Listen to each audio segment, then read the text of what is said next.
It's been well over a year, and Strive Season 2 has come out with plenty of changes, Chipp included. So let's go over just how to play Chipp in Season 2 of Guilty Gear Strive. Chipp's overall game plan is basically the same. You want to get neutral over and done with quick using your insane speed and just great moves. And once you're in, you use a mix of stagger pressure, strike throw, and even some high-low to just non-stop mix your opponent, and all with safe jumps of course. Now with the new ability to card cancel your specials into your supers, there's extra incentive to go for this. Especially considering that it will result in this infinite, which is just crazy strong. Chipp's probably most overused but still good button neutral is his far slash. It comes out in just 9 frames, is great for whiff punishing and start of round. The real problem with this move is its inability to hit low hurt boxes, meaning a lot of the stronger portion of the casts, 2S's and 2Ks are just going to completely outclass you. When this does start to happen to you a lot, you're just going to want to start beating their 2Ks with, well, yours. It comes out in just 5 frames and leads into amazing Oki.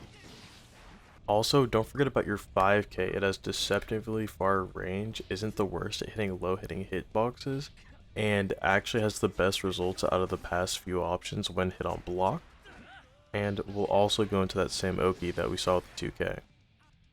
So Chipp's air neutral is a little bit confusing, but to start, just understand that Chipp can jump 3 times, jump after an air dash, and jump or dash after a super jump. But don't let this make you think that he's better in the air, because he's still best on the ground because he's really fucking fast. You really just want to start using air approaches when you're getting too predictable on the ground. Now we have the classic instant air dash jump age, which is a good option that results in amazing combos. Just remember that you need to backdash or jump D afterwards if you do a little too low, or else you're going to get grabbed. You can also jump afterwards to keep up the pressure, which you commonly follow up with jump 2K. Jump 2K is a great option that can be done out of a running jump, or jump cancels normal for continued great pressure and cross-ups. Just remember that the move is barely plus, so you can get grabbed if you attempt to continue the pressure. Just keep them on their toes by doing things like walk back punishes.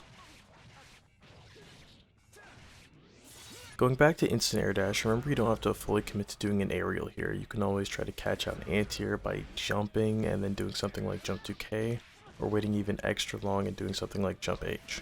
So in terms of dealing with their approach, 6P or air to air such as jump K or jump P are great options and have some amazing conversions.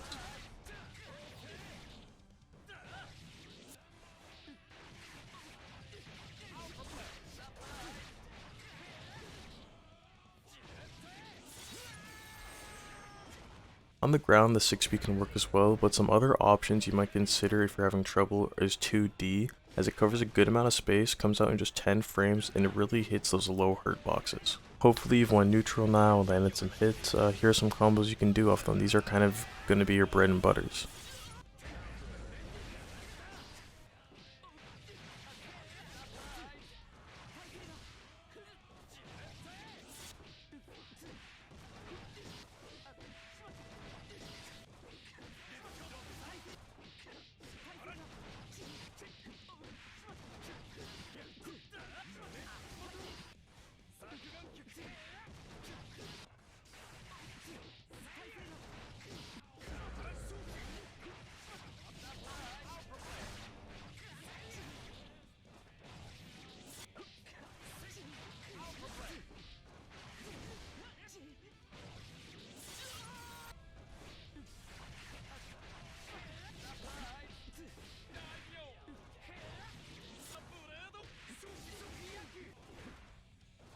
So this sword chip gets pretty deadly, because what you're going to start doing is staggering your moves so that the enemy thinks that they can take a turn, and when they do, they're just going to get countered it, because they're thinking you're going to go for a grab or try to take an extra turn.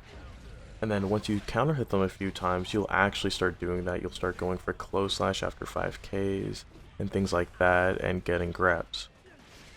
And then once you kind of have that back and forth going, you want to start throwing in overheads just to kind of throw them for another loop. But you really only want to do it if you have 15 meter, because it's really easy to die off of doing something like a blocked overhead Rekka. Now, more specifically with the Rekka, you want to be very careful about how you use the last two hits, because the second is always negative even on hit, so you want to make sure you're RCing it if you do get a hit. And when they block, you want to think about what the enemy can do.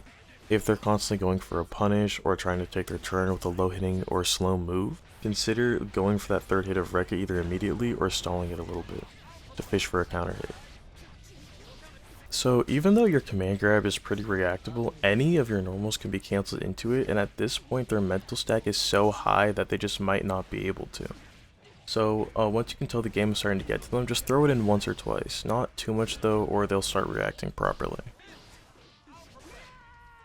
So once you're getting into the groove of Chipp, you'll start noticing that you're landing a lot of 5k and 2k, which has two general routes, the Rekka route or the OTG close slash route.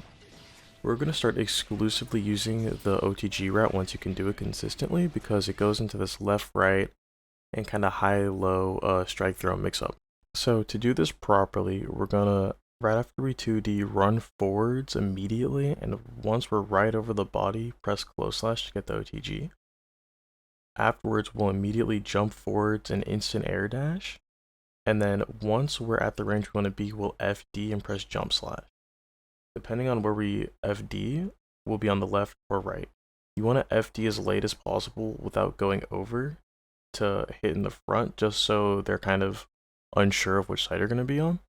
And to actually get past them, you kind of need the FD once you're like right above their head.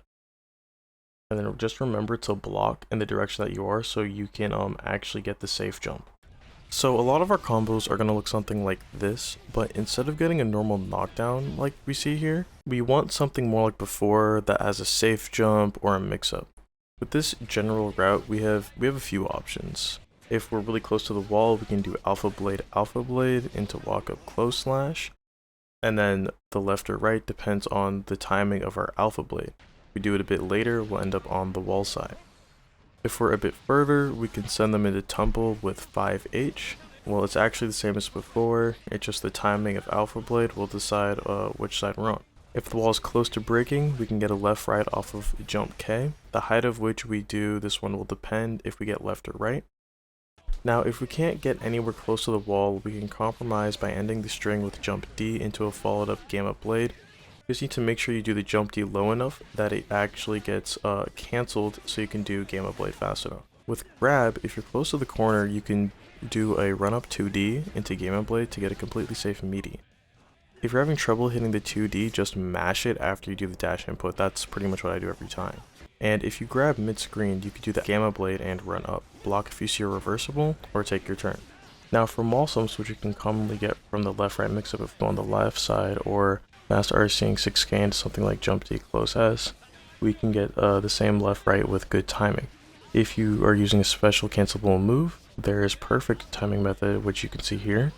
The second alpha blade decides if we're left or right. Diagonal with jump H will be outside and normal will be inside. Just in case you do end up landing an overhead Rekka without your RC, you can get a safe 6k setup on reversibles that are 11 frames plus, and even safely goes into 2k on block or combos into 2k on hit. Whenever you're doing any of these combos, just remember that you have the option to use your super, and it's very good because it will go into a safe jump and that infinite that we saw earlier.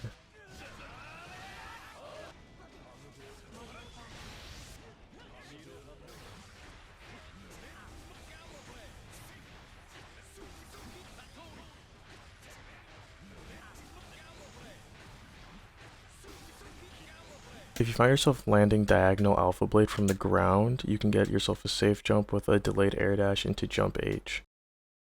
Now that we have multiple setups, we want to take full advantage of them. For instance, with our left-right setups, if we are consistently doing them, they're going to be blocking high, so we can start empty jumping into grabs or a 2k low.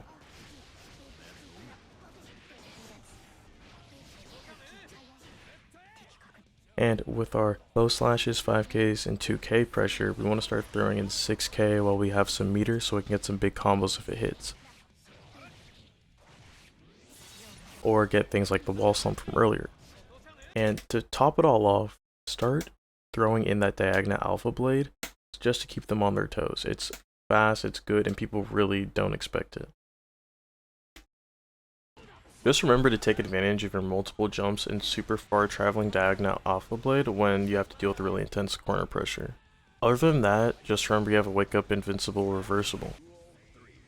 So if you haven't done multiple of the things that I listed out before and you're trying to integrate them all into your play, just try to slow it down a little bit and do one or two things at a time. And you'll even see here I mess up multiple things and you can really just still recover from it and focus on that. And just don't go crazy with it. Once you get something good and solid, then start adding new things.